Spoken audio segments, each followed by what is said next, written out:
Welcome to the HR Empowerment Podcast, where we will uncover strategies and new insights from HR professionals who discuss up-to-date regulations, best practices, and the most pressing topics like diversity and equity, leadership, dealing with difficult situations, and much more that affect your bottom line and business. Thanks for joining us.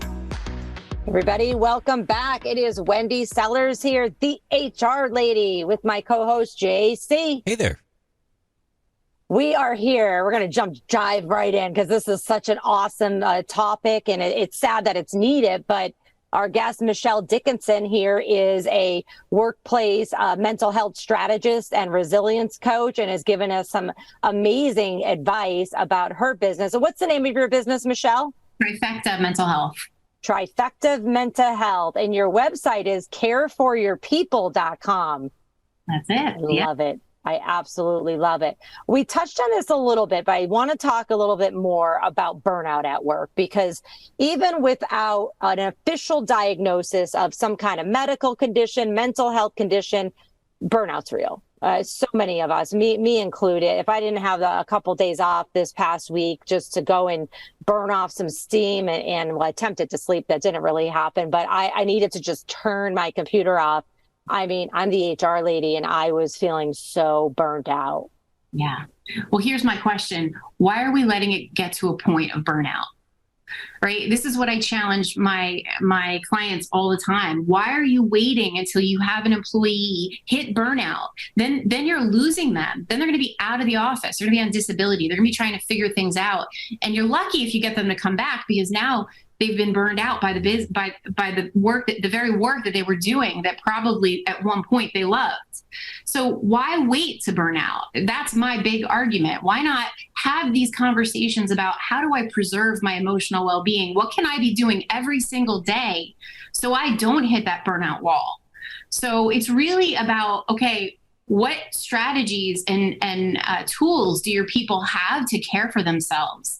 And it's everybody's business to care that they know how to do this. It's not, I'm going to go and take a spa day every 6 months and think that we're going to undo 6 months of compounded stress. Like, the reality is stress kills people. So if we can get ahead of it, we can preserve emotional well-being and therefore preserve burnout and then loss of work through, illnesses. But can we try the spa days, Michelle? It sounded really cool. Like, I love the sound of it. I mean, that's just me. So many people, yeah, of course. But okay, so many people think that, I took a day off. I was really feeling it, and I went to a spa. And then, like, at the end of the spa day, they're like, well, that was nice, but like, that did nothing compared to what I just for 6 months. So it's like, manage your expectations. So that's why I'm all about, what are you doing on the daily? What do you do every morning? What's your morning routine? What's your nutrition like? What's your sleep like? What are you doing to disconnect, to unplug from work? Like, all of these things are so critical. It's literally down to, what is your day-to-day routine look like? That's where I come in and say, listen, you have some opportunity. Let's make some changes. So you never even have to see the word burnout. Right. I could tell you from my standpoint, I'm an HR consultant. Many of my clients don't have HR, or if they do, it's a person who maybe might not be super savvy about it or has too many things going on. So I'm their source of help as well. And, I'm going to read you the statistic, and I was not shocked when I saw this at all. This was from the American Institute of Stress. 95% of workers report feeling stress at work. Almost a third describe their stress level as high to unusually high.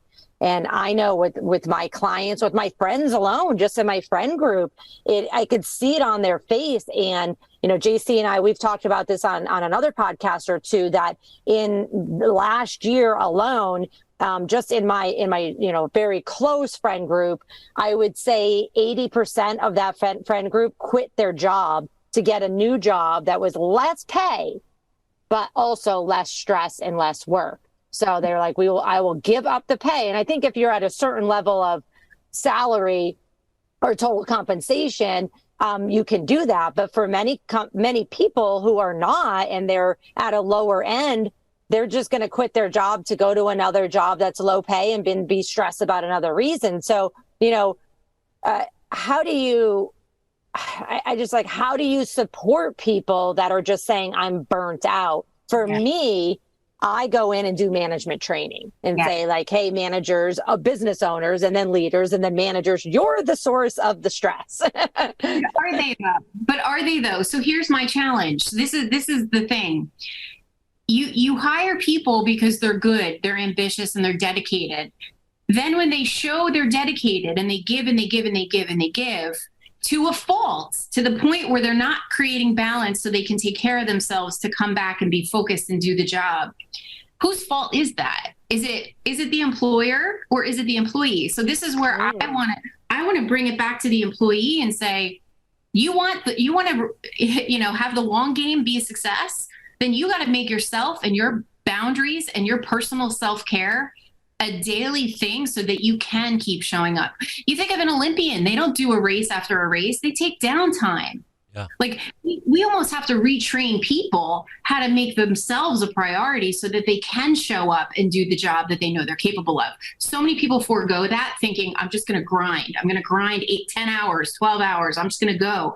And that will never work. Absolutely. You got the coffee, you got the Red Bull, you're smoking the cigarettes, you're doing the dip at the same time. You're skipping lunch, you're working through lunch because you're going to make it to the next meeting. You are going to climb the ladder. It's going to be amazing. Then you have a heart attack at the age of 28 years old. You know? Yeah.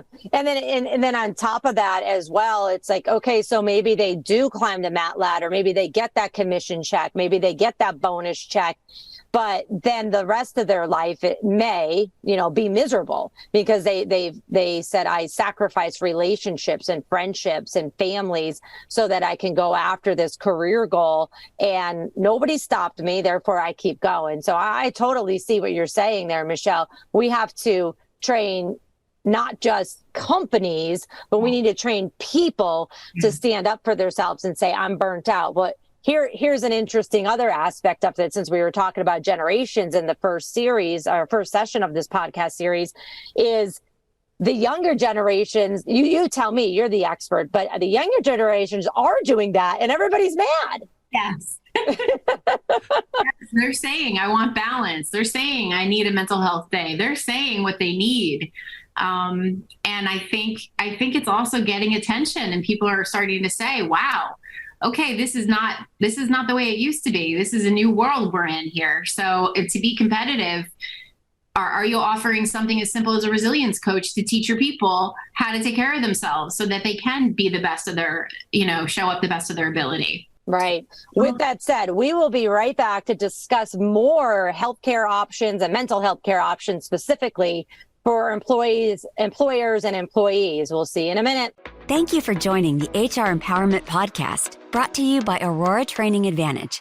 We hope you've gained new insight and strategies to navigate the HR profession.